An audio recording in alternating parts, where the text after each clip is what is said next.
Que la paix, la grâce avec vous tous aujourd'hui à ça. Aujourd'hui, on va faire Marc 4 du verset 30 jusqu'à la fin. Ils ont commencé par grâce de Dieu.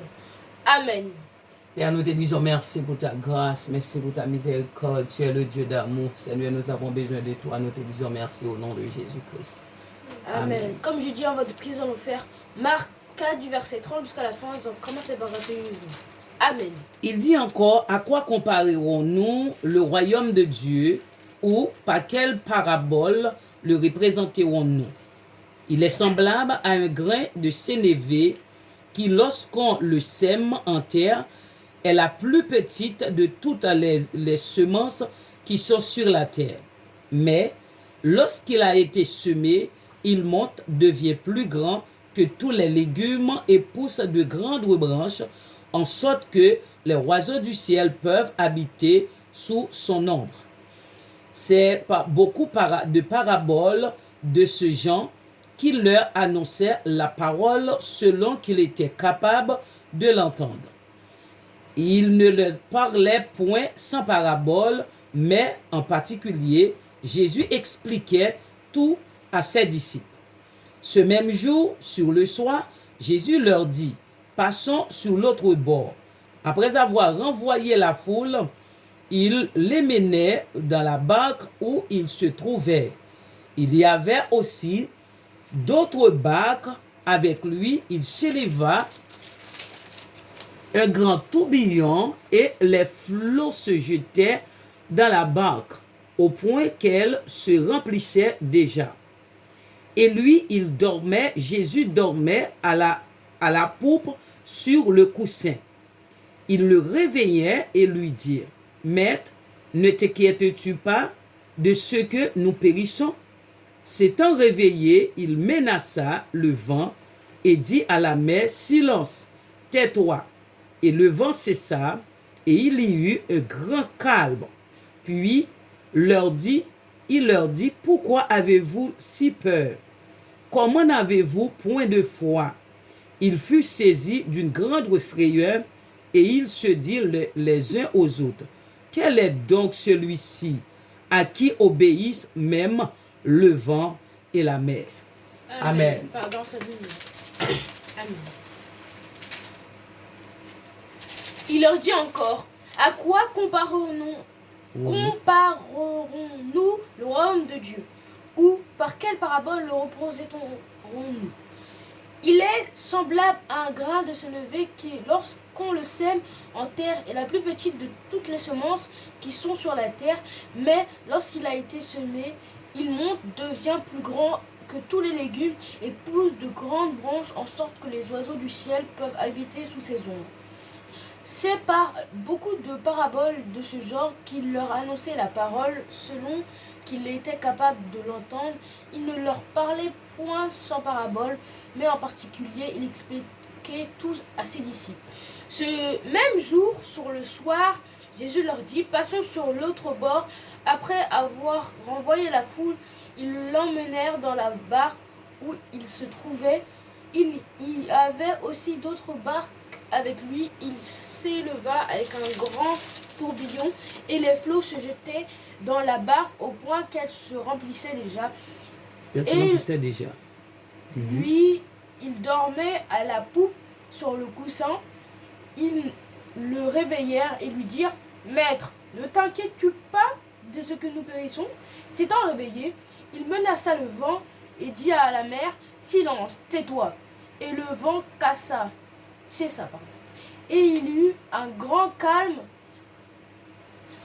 Il y eut un grand calme, puis il leur dit, « Pourquoi avez-vous si peur? Comment n'avez-vous point de foi? » Ils furent saisis d'une grande frayeur et ils se dirent les uns aux autres, « Quel est donc celui-ci à qui obéissent même le vent et la mer? » Amen. Amen. Par grâce de vivant. Il leur dit encore, comparez-nous le royaume de Dieu ou par quelle parabole le représenterons-nous? Il est semblable à un grain de sénévé qui, lorsque le sème à terre, est la plus petite de toutes les semences qui sont sur la terre. Mais lorsqu'il a été semé, il monte, devient plus grand que les légumes et pousse des grandes branches, en sorte que les oiseaux du ciel peuvent habiter sous son ombre. C'est par beaucoup de paraboles de ce genre qu'il leur annonçait la parole, selon ce qu'il était capable de l'entendre. Il ne leur parla point sans parabole, mais, en particulier, il expliquait tout à ses disciples. Ce même jour, sur le soir, Jésus leur dit, « Passons sur l'autre bord. » Après avoir envoyé la foule, ils l'emmenèrent dans la barque où il se trouvait. Il y avait aussi d'autres barques avec lui. Il s'éleva un grand tourbillon, et les flots se jetaient dans la barque, au point qu'elle se remettait déjà. Et lui, il dormait à la poupe sur le coussin. Ils le réveillèrent et lui dirent, « Maître, ne t'inquiète pas de ce que nous périssons. » S'étant réveillé, il menaça le vent et dit à la mer, « Silence, tais-toi !» Et le vent cessa. Il eut un grand calme. Puis il leur dit, « Pourquoi avez-vous aussi peur? Comment n'avez-vous point de foi ?» Ils furent saisis d'une grande frayeur, et ils se dirent les uns aux autres, « Quel est donc celui-ci, à qui obéissent même le vent et la mer ?» Amen. Par grâce du Seigneur Dieu vivant. Donc aujourd'hui, comme on fait chaque dimanche, c'est très important de méditer la parole de Dieu, car si nous ne méditons pas, c'est lire la Bible vaguement, et ça ne sert à rien de lire la Bible vaguement. Dans ce cas, autant prier et rester consacré dans la Bible au lieu de lire la Bible vaguement. Donc c'est ce que nous allons faire aujourd'hui. Amen. Il dit encore, à quoi comparons-nous le royaume de Dieu, ou par quelle parabole le représenterons-nous?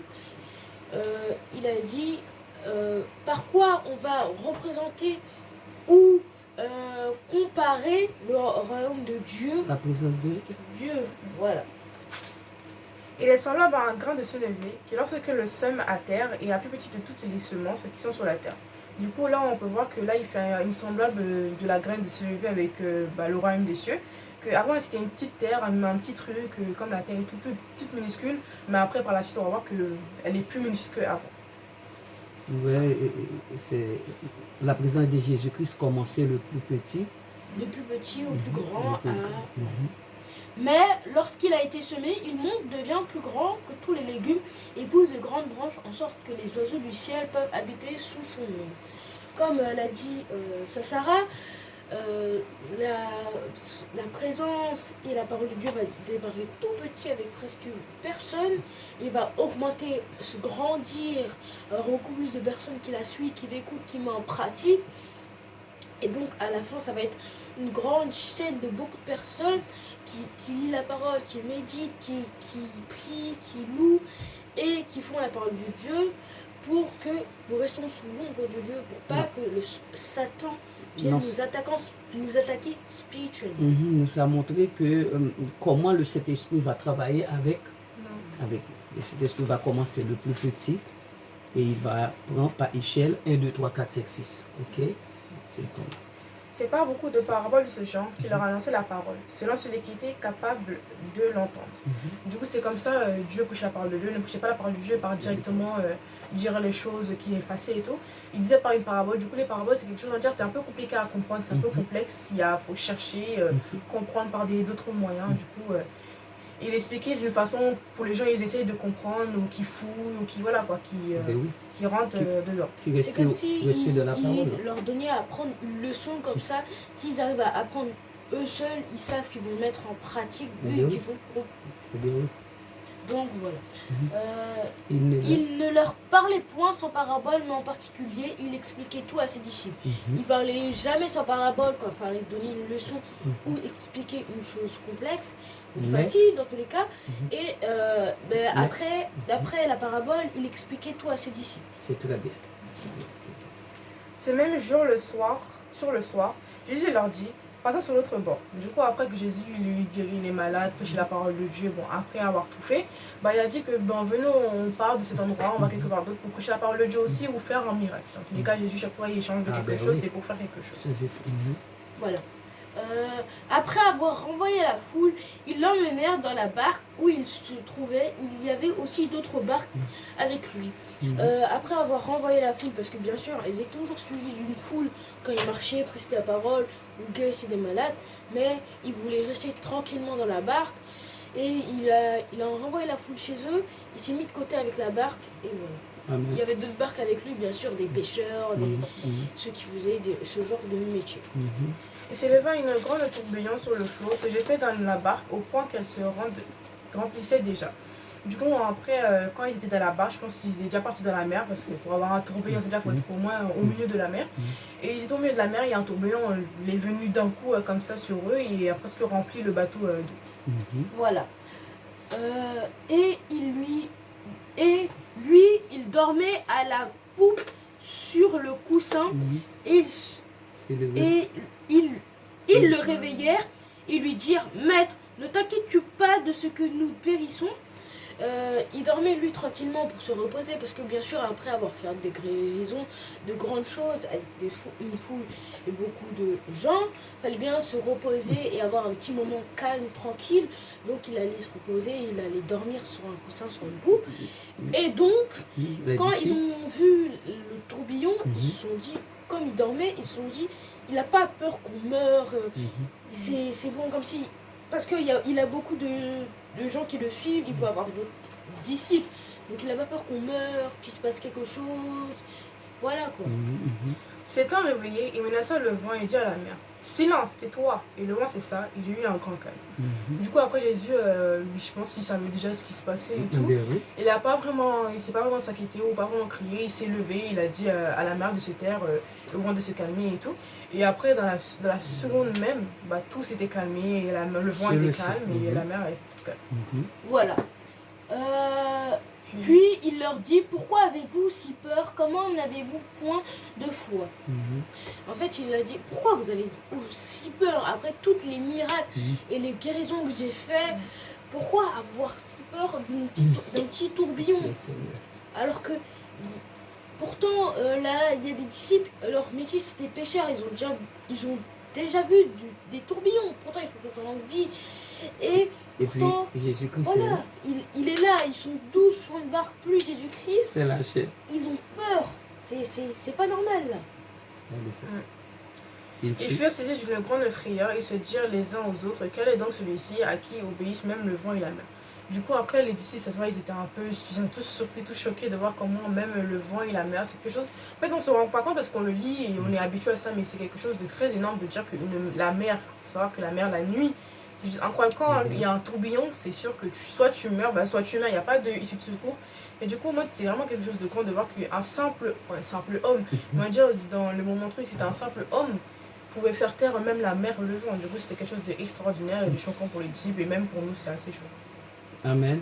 Voilà, amen. Donc, on voit dans ces paroles beaucoup de choses, que bien sûr, Jésus a tous les pouvoirs, donc il peut même faire taire le vent, la mer, le feu, la glace, n'importe quoi. Que les disciples n'ont pas encore la foi en Dieu, mais ça va très vite se régler vu que les paraboles, plus il y a de paraboles qui comprennent, plus ils ont de l'expérience. Donc on apprend qu'il faut garder la foi en Dieu, mais plus quand on a des expériences avec Dieu, par exemple des visions, des choses comme ça, il ne faut pas hésiter à les prendre et à essayer de comprendre ça veut dire quoi pour avoir de plus en plus d'expérience comme les disciples. Donc, on va prier pour la fin. Avez-vous des questions? Oui, nous devons avoir beaucoup de patience. De patience, de foi, de grâce. Parce qu'il a dit que la petite graine, la petite graine va grandir jusqu'à être un grand arbre. Et les oiseaux peuvent se nourrir, se loger, bien sûr, sous son ombre. Et les oiseaux, c'est les humains. La parole grandit dans notre cœur. Et nous restons sous son ombre pour que le diable, donc on va dire des chasseurs, ne viennent pas nous tuer. C'est vrai, c'est vrai. Donc on va prier pour la fin. N'hésitez pas à commenter, partager beaucoup cette vidéo. Likez, abonnez-vous, c'est pour nous soutenir, vous savez très bien. Que Seigneur vous bénisse. Amen. Gloire à Dieu. Alléluia. Seigneur, nous te disons merci pour ta parole puissante, pour ta parole bénie. Merci Seigneur pour ta présence, Seigneur, tous les jours. Nous avons besoin de toi, Seigneur. Nous avons besoin de ta présence. Sans ta présence, Seigneur, la vie est perdue. Avec toi, Seigneur, nous ferons des exploits. Nous te disons merci, Seigneur, au nom de Jésus-Christ. Amen. Amen. Que le Seigneur vous bénisse. Amen. Que le Seigneur vous bénisse.